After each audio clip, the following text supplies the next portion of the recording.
Hi friends, welcome back to my YouTube channel life of living. నేను రాజు. So ఈ వీడియోలో మీకైతే మేము యాదాద్రికి వచ్చినప్పుడు మేమైతే మెట్లదారి గుండా ఒకసారి కొండపైకి ఎక్కడం జరిగింది. సో దానికి సంబంధించిన విశేషాలు అయితే ఈ వీడియోలో మీకు సవివరంగా వివరిస్తాను. సో నా వీడియో కనుక మీకు నచ్చినట్లయితే ప్లీజ్ లైక్ చేయండి, షేర్ చేయండి, సబ్స్క్రైబ్ చేయండి. మరిన్ని మంచి వీడియోల కోసం ఛానల్ని మాత్రం యాక్టివేట్లో పెట్టుకోండి, బెల్ సింబల్ ప్రెస్ చేసి.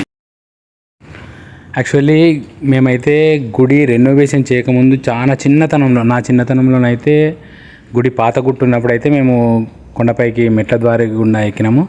దాని తర్వాత సో యాదాద్రి కొత్తగా కట్టిన తర్వాత మేము మెట్ల మీద నుండి అయితే రాలేదు. సో ఫస్ట్ టైం మళ్ళీ మెట్లు ఎక్కుదామని అనుకొని ఇట్లా మెట్ల ద్వారి గుండానైతే ఎక్కుతున్నాం.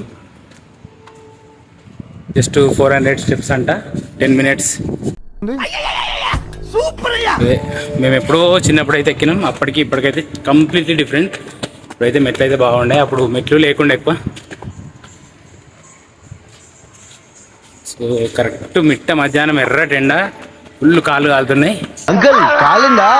నథింగ్, ఏమవ్వలేదు. ఇప్పుడు మేమైతే చెప్పులు వేసుకొని ఎక్కుతున్నాం. అష్టం స్వామి క్షమించు.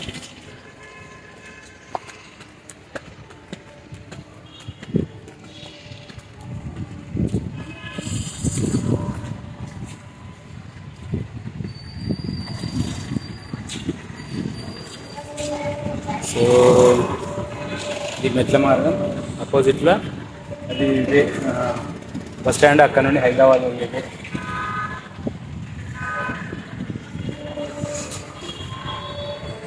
ఈ రాజగోపురం ఇలా నుండి వెళ్ళాలి పైకి.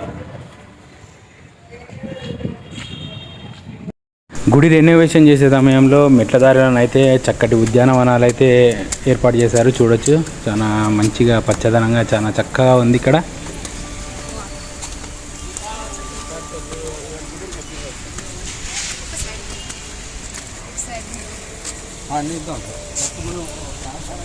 సో కొండ ఒక 50 మెట్లు ఎక్కిన తర్వాత ఇది కొండ పై నుండి కింద యాదాద్రి వ్యూ.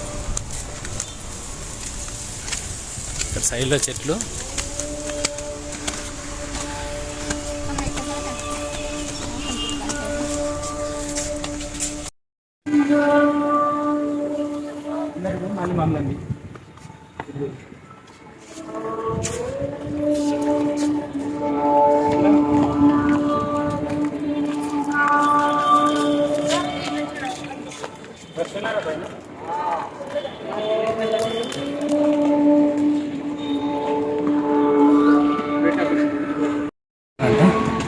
ఎందుకంటే మెట్ల నుండి దిగే వాళ్ళు అయితే చెప్పారు.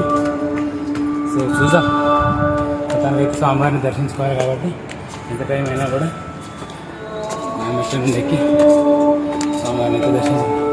స్వప్నకైతే అప్పుడే దమ్ము వస్తుంది.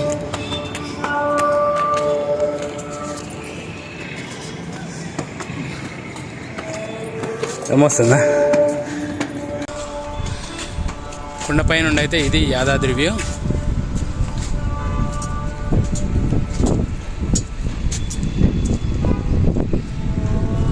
సగం కొండనైతే ఎక్కేసినాం. కనబడే ఆ వైట్ టెంట్ దగ్గర ఎంట్రీ.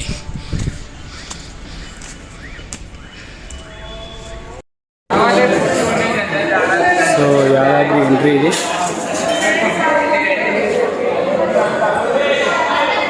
మెట్లదారి నుండి డైరెక్ట్ ఇక్కడ ఎంట్రీ.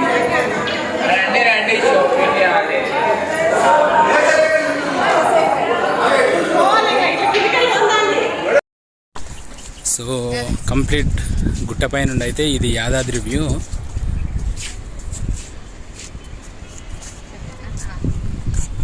సో ఇదే యాదాద్రిని మేము మా చిన్నతనంలో దర్శించుకున్నప్పుడు అయితే ఇంత పెద్దగానైతే లేకుండే. ఈ మెట్ల మార్గం కూడా మామూలుగా ఉండే.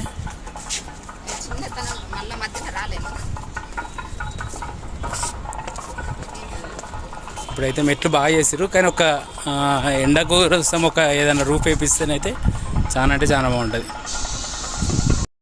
సో యాక్చువల్గా మేము టెంపుల్కి మెట్ల దాని నుండి పైకి ఎక్కే వరకు టెంపుల్ అయితే క్లోజ్ అయిపోయింది. సో ఇక ఏం చేద్దామని చెప్పి చిన్నగా షాపింగ్ చేసుకొని ఒక ఆదియోగి అయితే తీసుకున్నాం. ఇది కార్లో పెట్టడానికి. షాపింగ్ చేసి చిన్నగా మళ్ళీ మెట్ల ద్వారానే కిందకి దిగుతున్నాం. కిందకి వెళ్ళి సత్రంకి వెళ్ళి అక్కడ లంచ్ చేసుకొని ఆల్రెడీ మార్నింగే మేము టోకెన్స్ అయితే తీసుకున్నాము. Lunch tokens, free lunch. ఆ లంచ్ చేసుకొని మళ్ళీ 2 o'clock తర్వాతనైతే మళ్ళీ ఈసారి అయితే మెట్టు కాదు, అక్కడ కార్ పార్కింగ్లో పార్క్ చేసి ఫ్రీ బస్సు ద్వారా గుట్టపైకి వచ్చేసి స్వామివారిని దర్శించుకొని అయితే మళ్ళీ కిందికి దిగుతాం. సో ఎండ మాత్రం జబర్దస్త్ ఎండ ఉన్నది, ఫుల్ ఎండ ఉంది. అసలు పైకి ఎక్కేటప్పుడు సుక్కలు కనబడ్డాయి, కొంచెం కిందికి దిగేటప్పుడు పెద్ద అంత ఇది లేదు. కానీ అసలు యాక్చువల్గా ఏంటంటే గుట్ట మీదకి మెట్ల ద్వారా కొంచెం పైన రూఫ్ ఏదన్నా వేస్తే కొంచెం భక్తులకైతే చాలా బాగుంటుంది అని చెప్పి నాకు అనిపించింది. మేబీ వేస్తుండొచ్చు.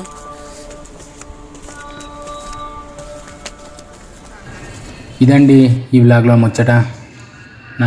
ఈ వ్లాగ్ మీకు నచ్చింది అనుకుంటున్నాను.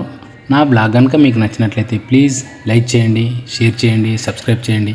మరిన్ని మంచి వీడియోల కోసం బెల్ సింబల్ ప్రెస్ చేసి యాక్టివేట్లో పెట్టుకోండి. ఉంటాను, మీ life of Lingaraju signing of.